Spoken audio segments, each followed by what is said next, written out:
Stone Cold Steve Austin, known for your fighting power and your strength. And I'm here to dig into the softer side. Welcome to the show. Hey, thanks for having me.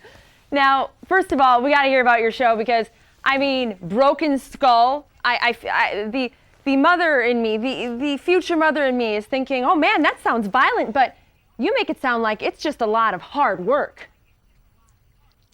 It is hard work. It's a competition show, and it's called the Broken Skull Challenge because it happens on the Broken Skull Ranch. That's the name of my ranch, and through the body of hard work in professional wrestling, I had to break my skull to buy it. So that's what it's in reference to. It's not about a violent term. Well, you know, everybody that showed up, I had a lot of people. We did 10 episodes, 5 with the guys, 5 with the women.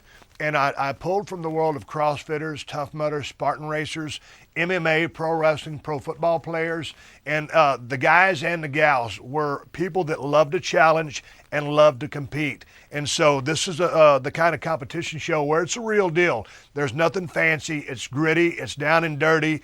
And performance talks and BS walks, and it's a lot of fun. And I love that you've always been a hard worker. I mean, you may be one of the biggest stars in World Wrestling Federation history, but I mean, you really get down and dirty early on. Tell me about one of your earliest, dirtiest jobs that you had before you were big and famous.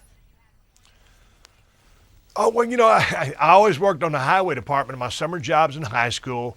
Then I went to college and started working on the freight dock. And I was driving forklifts. I'm an expert forklift driver. I can do it all. And then after that, I ended up getting to the business of pro wrestling and just traveled around the world doing what we did in a squared circle for entertainment. Well, and Steve, I want to get to know the softer side of you just a little bit as well. What do you like to do to relax? Absolutely. Do you ever hit up the spa, maybe just get a man pedicure?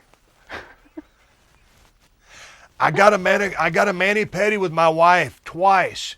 I'm 49 years old. I've never had a mani-pedi in my life, and my wife talked me into going, and I got to say, I talked about it on my podcast, and I had a good time. It was fun being pampered, but really what I love to do as far as relaxing, I antique shop. I love riding around on my ranch on my Polaris Rangers, just cruising around.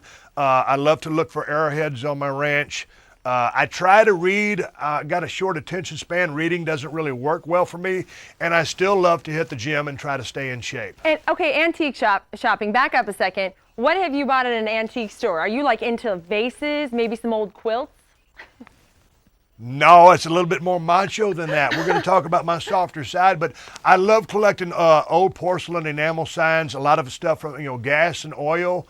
And I also collect old neon clocks, stuff from the 30s, 40s, and 50s, whether it's pearl beer clocks, stuff that's beer related. So yeah, I'm an antique shopper, but it's macho guy kind of stuff. All right, one quick last question, since you're all about the strength of the body. If you had to give up one body part, what would it be?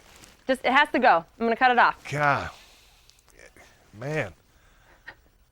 Well, I can't hear, so I'll give you one of my ears. All right.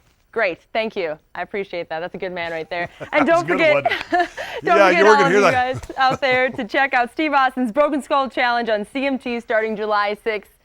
Stone Cold Steve, you're just a softie. Thanks for coming on the show, you sweetheart. Thank you. Wow, the stuff you learn on this show, huh? Steve Austin collects porcelain. He goes antiquing.